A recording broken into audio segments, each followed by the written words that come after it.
Байланыста қысқаша кино. Мен бүгін сіздерге Атака Титанов фильмінің екінші бөлімін қысқаша айтып беретін болам. Егер де бірінші бөлімін көрмеген болсаңыз, сілтемесін описаниеге немесе комментарийге қалдырып кететін болам. Эреннің бала кезінде оның ата-анасын тыйым салынған кітаптарды сақтаған үшін алдымен тұтқындап, кейін өлім жазасына кескен. Эреннің ата-анасын тұтқындау кезінде Кубал да қатысқан. Бірақ ол кезде Кубал әлі генерал емес еді. Эреннің әкесі ғалым еді. Ол Эренға және үлкен ағасына клеткаларының дамуы үшін капсула енгізген. Сол үшін де Эрен алып Титанның ішінде болса да өлмеді және өзі де алып Титанға айналды. Эренді Титанның мойнынан шығарғаннан кейін оны байлап тастап сұрақтың астына алды. Генерал Кубал Эренді өлім жазасына кескісі келеді. Өйткені оның ойынша Эрен басқалар үшін үлкен қауіп. Бұл жерде Эренді қолдап алдымен Армин, кейін Микассо, ал кейін барлық сарбаздар Эрен бізге көмектесіп басқа титандарды өлтірді деп Эренға жақтасады. Бірақ та генерал Кубал айтқаннан қайтпай жігітті өлтіріңдер деп бұйырады. Сонда ортаға Сао да келеді және жігітті қорғай бастады. Алайда генерал бір сарбазының қаруының тетігін басып Саоданы өлтіреді. Сао да жаны шығып баратып, Эренға ағасы туралы бір құпия айтқысы келді. Бірақ та айтып үлгермеді. Енді Эренді ешкім құтқара алмайтын секілді. Бірақ та жоғарыдан өте мықты алып Титан келді. Ол осындағы өзіне қарсы шыққан бірнеше сарбаздарды өлтіреді және Эренді өзімен бірге әкетті. Ал генералдың өзі үлкен тастың астында қалды. Титанның шабуылынан кейін азғантай адам тірі қалды. Армин, Микассо, денелі Усанаки, командир Хаджи, Саша және Джан. Генерал болмағандықтан енді оларды командир Ханджи басқарады. Олар өте аз болса да бастаған миссиясын соңына дейін апаруды шешті. Қабырға тесілген жердің жоғарғы жағын жарып жіберу керек. Солай жасау арқылы титандарды ішке кіргізбеуге болады. Микассо мен Армин бұрын өздері тұрған жерде әлі жарылмаған көне бомба бар екенін есіне алды. Сол бомбаны қабырғаның жоғарғы жағына қойып жарып жіберуге болады. Осылайша команда бомбаны алу үшін жолға шықты. Олар жолда басқа да титандарды байқайды, бірақ титандар оларды көрмеді.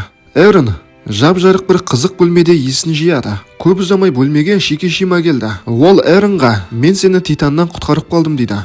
Ал кейін ол жігітке титандардың шын мәнінде қалай пайда болғаны туралы әңгімелейді. Ертеректе ғалымдар мен әскерилер бірігіп жаңа қару ойлап тапқысы келген. Жасалған тәжірибелер шектен шықты. Содан кейін әлемдегі барлық адамдар бірте-бірте алып титандарға айнала бастады. Ал аман қалған тірі адамдардың барлығы өте үлкен қабырғалар тұрғызып, соның ішіне жасырынған екен. Енді Шикишимидің ойынша билік халықты қоршалған қабырғаның ортасында өздеріне бағынышты етіп ұстап отыру керек. Және қабырғаның тесілуі ол да әдейі биліктің жасап отырған тірлігі дейді. Өйткені адамдар сыртқы әлемді көрмегендіктен титандарды жоқ деп ойлап, билікке қарсы шығып, сыртқа шығып кетуі мүмкін. Сол үшін де биліктегілер қабырғаны әдейі сындырып, халықты қорқыту үшін титандарды ішке кіргізген дейді. Енді Шикишима өзінің адамдарымен бірге билікті құлатып, қарапайым халықтың сыртқа шығып, әлемді аралап, бостандықта жүргенін қалайды. Эрен Шикишиманың осындай қанатты сөздеріне құлақ асып, оған билікті құлатуына көмектесетінін айтады. Шикишима Эренді өзінің командасымен таныстырады. Оның командасы бұрын қабырғаның сыртын барлауға жіберілген сарбаздар еді. Они же погибли. Шикишимидің адамдары бұрынғы әскерилерден қалған қару-жарақтармен қамтамасыз етілген. Осы уақытта Армин, Микассо және басқалары көне бомбаны көліктеріне тиеп, оны жару үшін қабырғаға алып баруға дайын. Бірақ жолда оларды Шикишима өзінің адамдарымен тоқтатады. Алдыңғы бөлімде қабырғаның екеуі екенін білеміз. Біреуі сыртқы қабырға, екіншісі ішкі қабырға. Армин мен Микассоның жоспары тесілген сыртқы қабырғаны бітеу болса, Шикишимидің жоспары керісінше ішкі қабырғаны да осы бомбаны қолдану арқылы жарып тастағысы келеді. Сол арқылы титандардың барлығын ішке кіргізіп, билікті қыру. Алайда билікпен бірге қарапайым халық та қырылып қалады. Сонда бұны естіген Эрен Шикишимиға "Қарапайым халықтың қырылып қалғанын қаламаймын. Біз бұлай келіскен жоқпыз" дейді. Не торопись. Я же не знал об этом. Ол адам шығынысыз-ақ билікті құлатамыз деп ойлаған. Сөйтіп Шикишимиға көмектесуден бас тартты. Эрен қалай болғанда да Шикишимиді тоқтатқысы келді. Сөйтіп қылышын шығарады. Енді Шикишимиға шабуыл жасағанда, Шикишимидің төбелесу өнері Эрендікінен әлде қайда жақсырақ екенін байқаймыз. Ол жігітті аямастан ұрып соғады және оған ешқандай да мүмкіндік қалдырмайды. Достары Эренға қалай болысарын білмей тұр. Өйткені Шикишимидің адамдары оларға қару кезеңіп тұрған болатын. Сонда Арминға бір ой келді. Ол Шикишимиге: мен бомбаны құрастырдым. Егер де бізді жібермесең, бомбаны жарамын деп қорқытады. Бірақ та Шикишими оған сенбеді. Жарсаң жара бер дейді. Сонда Усанаги олардан құтыла алмайтынын біліп, жартылай қираған башняға 2 УПМ-ді атады. Және атылған трос арқанды өзіне қарай тартып, Шикишимидің адамдарын қирандының астына қалдырғысы келді. Башня құлауға сәл қалды. Алайда Шикишимидің бұйрығымен адамдары Усанагиға оқ жаудырады. Десек те башня жарылғыш заттың арқасында құлап, Шикишимидің сарбаздарының барлығы мерт болды. Армин, Микассо, Эрен, Саша және Джан жолдарын жалғастырды. Командир Ханжи Шикишимидің брондалған көлігінде қалып қойды. Ол брондалған көлікке қызығып кіргенде сыртқа қайтадан шыға алмай қалған еді. Шикишими тірі қалған. Ол жүк көлігіне жетіп алып, достарға шабуылдайды. Шикишими олардан қалайда болмасын бомбаны әкеткісі келеді. Тіпті осы жерде өзінің шынайы бейнесін көрсетті. Сөйтсе осыдан алдын генерал Кубалдан Эренді алып кеткен үлкен Титан дәл осы Шикишими екен. Және Титан кейпінде жүріп, кезінде Микассоны да құтқарған екен. Ол Титанға айналу үшін өзінің адам түрін өлтіру керек. Сол үшін де ол катанасын жүрегіне тығып, алып Титанға айналды. Шикишимидің айқайлаған даусынан басқа да алыптар келді. Алайда ол қатты ашуланып, келген титандардың барлығын өлтіруде.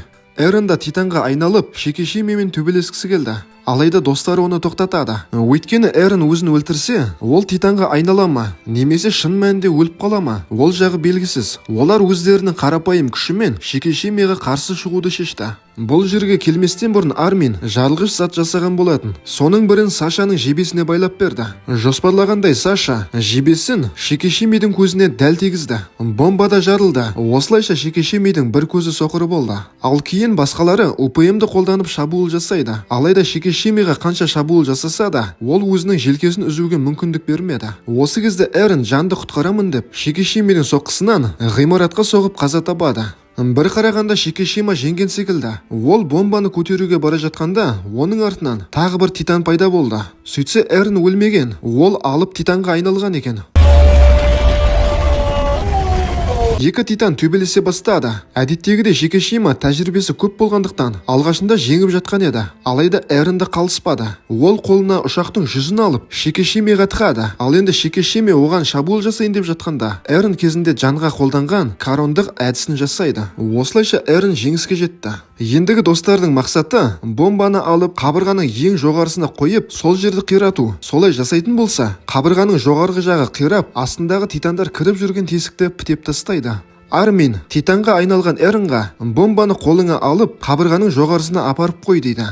Армин бомбаға 5 минуттық таймер орнатады. Эрен бомбаны сәтті қояды, ал кейін қайтадан адамға айналады. Армин таймерді іске қосты. Алайда қабырғаның ең жоғарысынан тірі генерал Кубалды көреміз. Ол өзінің Титанға айналатын қабілетімен тірі қалған екен. Кубал әуел бастан қабырғаны пітеп тастауды мүлдем ойламаған. Ол титандарды ішке кіргізіп, адамдардың барлығын қорқынышта ұстап отыруды жоспарлаған екен. Саша генералдың мылжың сөздерін тыңдағысы келмеді. Өйткені 5 минуттан кейін бомба жарылады. Сол үшін де ол Кубалдың тамағына бірнеше жебені қадап, оны қабырғаның арғы жағына құлатады. Бірақ та генерал өлмеді. Ол бірінші бөлімде барлығымыз көрген ең алып Титанға айналды. Және ол басқа титандарды ішке кіргізу үшін кезінде қабырғаны тесіп жарған болатын. Оның өте үлкен Титан болғаны сонша, адамдар салған қабырғадан да биік. Достардың барлығы шабуылға кірісті. Алайда осындай алыпты жеңу оңай емес. Олар Титанды жарақаттау үшін УПМ-ді қолданады. Ал тіпті Эрен генерал Кубал орналасқан Титанның желке тұсына да барып үлгерді. Бірақ та оны өлтіру қолынан келмеді. Әзірге команда жарылғыш затты дайындап Кубалмен шайқасып жатқанда, әлгі брондалған көліктің астында қалған командир Ханжи шықты. Ол жай шықпай, қолына бірнеше гранатомет алып шыққан екен.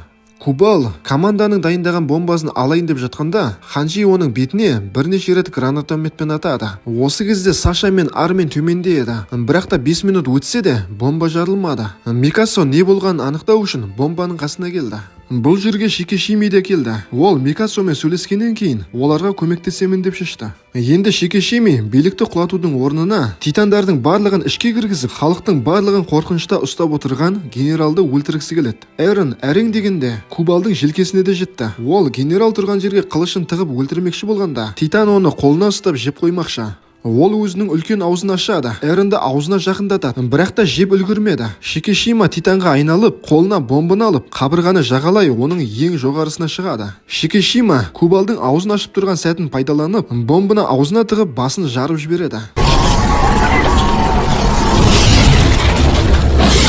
Осындай жарылыстан Кубалмен қосса, Шикишимидің өзі де қайтыс болды. Қабырғаның жоғарғы жағы қирай бастады. Кубал Эрнді қолынан жіберіп қалады. Жігіт қаншама қирандылармен бірге жерге құлап келе жатыр. Сонда оның қолынан Микаса ұстап, ОПМ-нің тросын пайдаланып, қабырғаның ең жоғарысына шығады. Қабырғаның қирандылары астындағы титандар кіріп кетіп жүрген тесікті жауып тастады. Бірақ та қабырғаның жоғарысы қираған күйінде қалды. Алайда жарылған жер өте биік болғандықтан, титандар бәрібір де ол жерден кіре алмайды. Төменде қалған Армин да және басқалары да аман. Эрн мен Микассо қабырғаның ең жоғарысында. Олар дәл алдынан Микассо бала кезден армандап жүрген өте үлкен мұхитты көреді. Бала кезінде Эрн Микассоға мұхитты көрсетемін деп уәдесін берген еді, және уәдесінде тұрды. Енді шексіз мұхиттың алдында тұрған екеуі жаңа әрі өте жақсы әлемнің бастамасында тұрғанын түсінеді.